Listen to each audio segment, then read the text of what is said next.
Hi everyone, Tracy here. Just wanted to welcome you as we officially start with Module 1 for our second full week of class.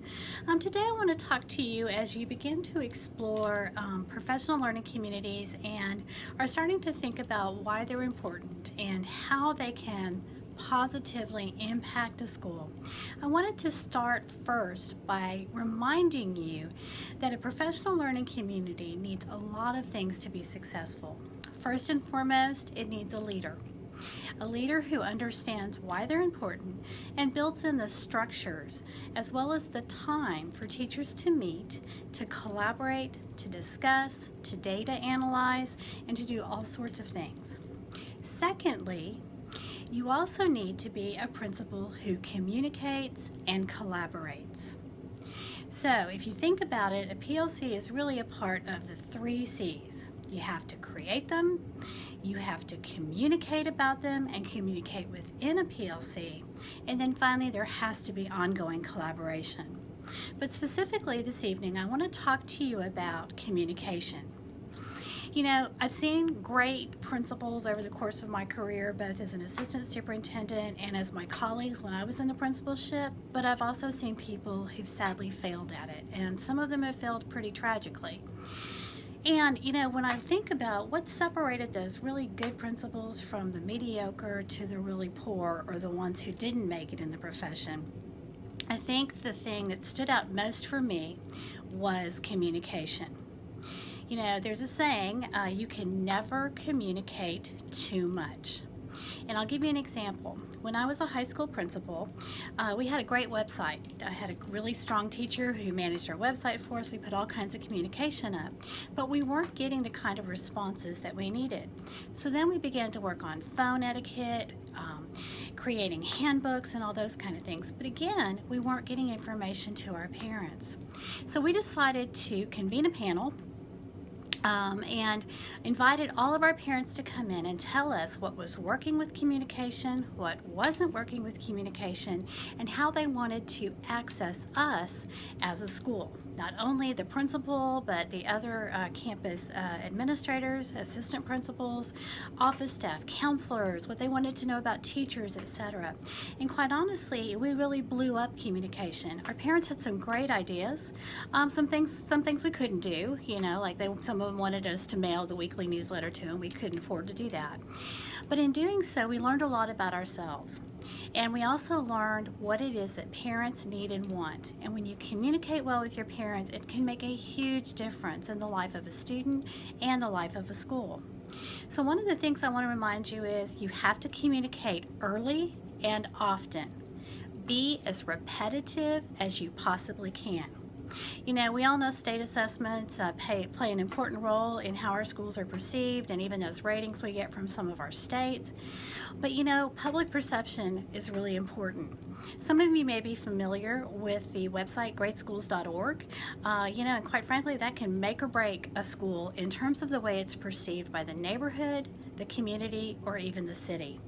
So communicate early and often in as many ways as you can. Sometimes I would deliver the same message 10 or 15 times. And for those people that got it the first time, they just kind of ignored it. But for those who maybe missed it in one way or another, they were able to get it. So we not only had a website, we had a weekly text, we had a blog, we had all of our teachers post their courses online. We had a hard copy newsletter that could be picked up at the school or in the library, or parents could request it and we would email that particular copy to them. We did chat rooms. I mean, you know, we did podcasts, we did face-to-face meetings, we did literally everything we could think of to communicate with our parents. And I will tell you, it made a huge difference in the life of our school, and parent involvement soared. If you have to have particularly a difficult conversation or something like that, you know, I rarely ever as a principal talk to parents on the phone. Because, you know, I just felt like, or even via email, I felt like that face-to-face communication was really, really critical. And so I would, directed and taught my secretary how to, sort of go through those phone calls and, figure out what the crux of the problem was and either refer them and get them, an appointment with the right person. Because oftentimes people think, oh, the principal does everything, particularly in a high school. But, they might really need to talk to the counselor or maybe to the math department chair or to one of your vice principals or assistant principals who are responsible for a particular thing. And so, but if it was something that had been escalated to my level or I needed to talk to the parent about or the parent was just adamant, we would sit down and do it face to face. That way there's no misunderstanding, and really helped a lot with what we were trying to do. It also will help you to really develop a relationship with your community. Communication is so important. And we often think as campus leaders that public relations is not something we have to worry about too much. We have a PR department maybe or a communications person that does that for your school district. But I will tell you, public relations begins and ends with campus administrators, whether you are the assistant principal, the reading coach, or anything like that. You have to make sure that especially if you're going to change an attitude, if you're in a turnaround school or a school that's been historically low achieving, you have to be the one who does that. And I'll tell you, quite honestly, one of the high schools that I took over, their public relations were pretty bad. Pretty sorry.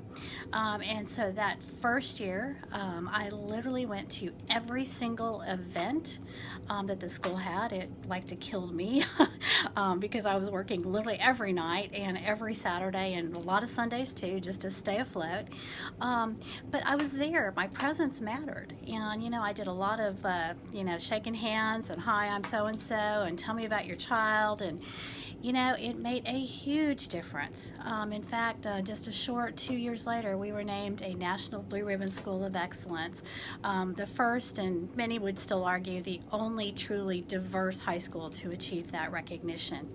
And I really attribute a lot of it to the fact that I just made myself so available that, if I was sitting at the football game and all of that, a parent knew they could come up and talk to me, and if we needed to, we'd schedule an appointment out of that.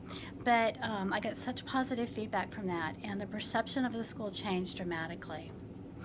Also, you've got to train your staff. There's nothing worse, and it's still a huge pet peeve of mine.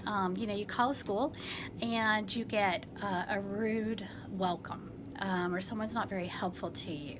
So I trained my staff to be ambassadors and to make people feel comfortable and welcome no matter what the situation was.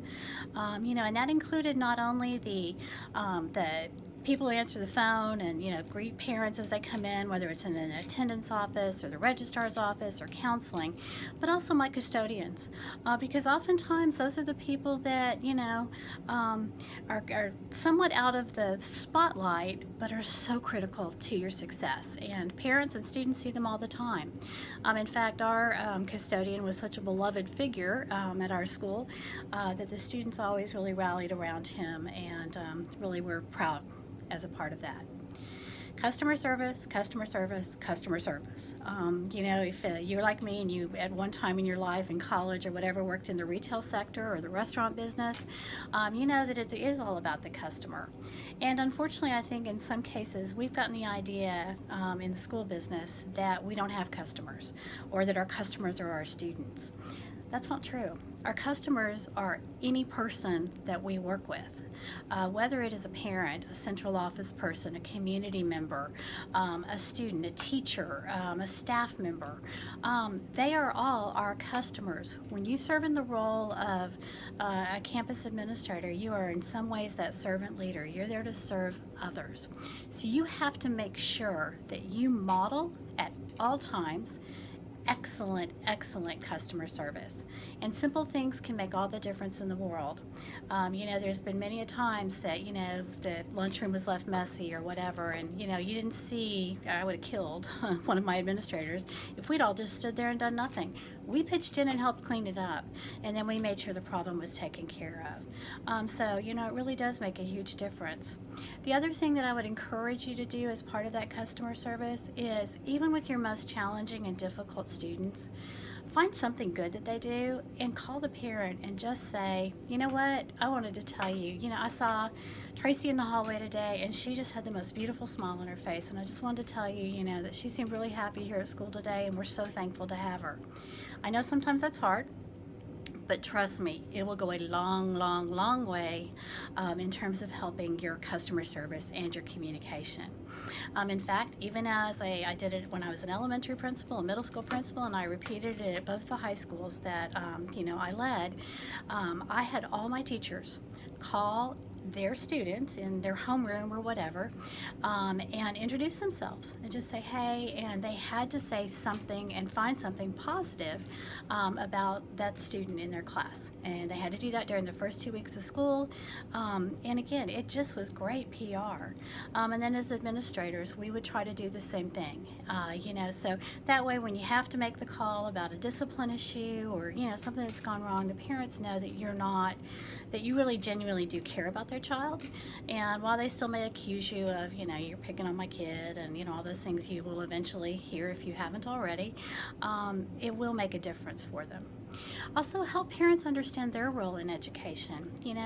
Particularly in this day and age, parents are busy and they, and in some cultures, they just think that they should just send their kids off to school, and it's the job of the school to take care of them. We all know parents are so important, but I want you to start thinking about how do you communicate with parents that makes them feel welcome, that makes them want to come to school. And it's especially critical if you're in a low socioeconomic area where maybe parents don't have a formal education and they feel somewhat intimidated by the school. You have to find ways to involve them. And, we can always get into that a little bit later when you talk about PLCs. When possible, be brief and to the point. I have a double major, including in special education and English, and so I like to write and tend to write a whole lot.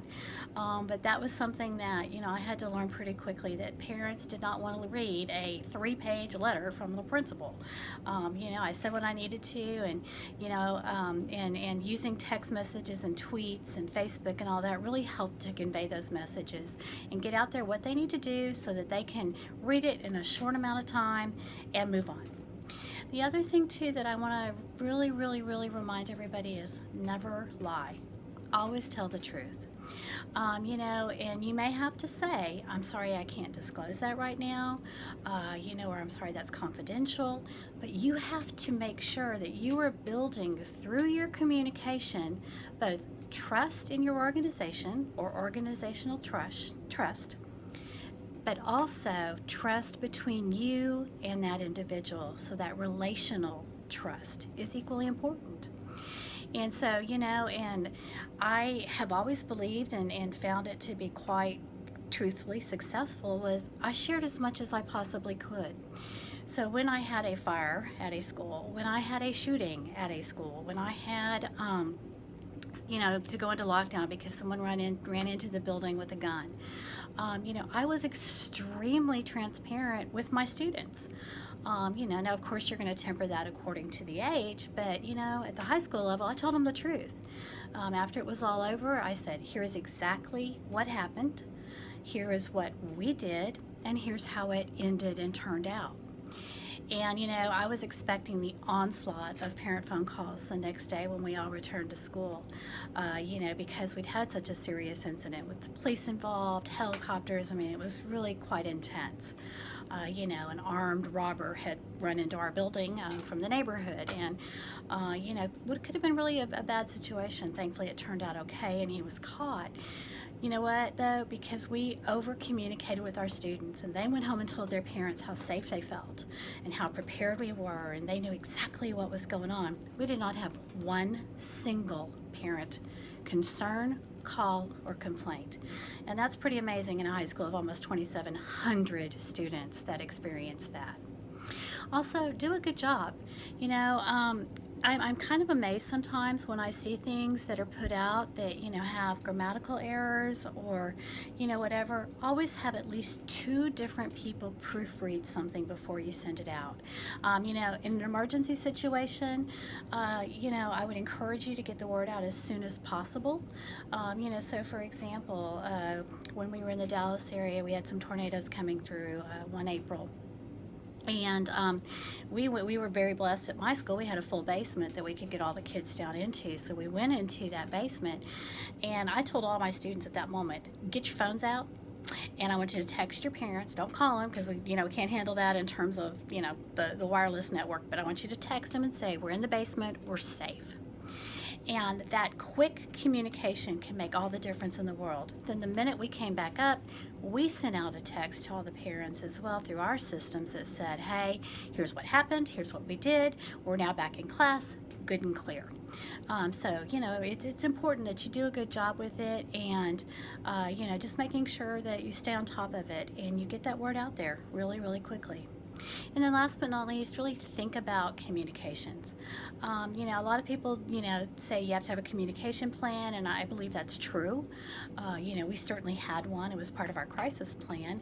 But more importantly, just get in the habit of over communicating. Make it a part of your daily ritual. If you're still a teacher in the classroom, I think you can do the same things. I've seen some really stellar teachers who, would have their course information, at least the basics, posted in, a Blackboard account or an R Campus or one of those. They would also make sure that the parents had access to the grades book. We want kids to succeed, and if parents need to help them do that, then that's okay. Parents as well. I've seen teachers that would sign up for, or have parents sign up for Remind Me, a free app that's really, really simple, and they could send out, remember, homework due tomorrow or a major project. And when you communicate at that level as a teacher, as an assistant principal, or as a principal, or even on into central office, I carried many of those same skill sets and ideas on into my role as an assistant superintendent and communicating with my constituency. People, A, think you're doing a good job. B, they say very positive things about not only you as a leader, but about your organization. And then finally, C, people will begin to trust the system and know what you're doing and why you're doing it. Hope you enjoyed the first lecture, and I will be discussing it with you later on in our Zoom meeting and through our process. So have a great night. Thanks.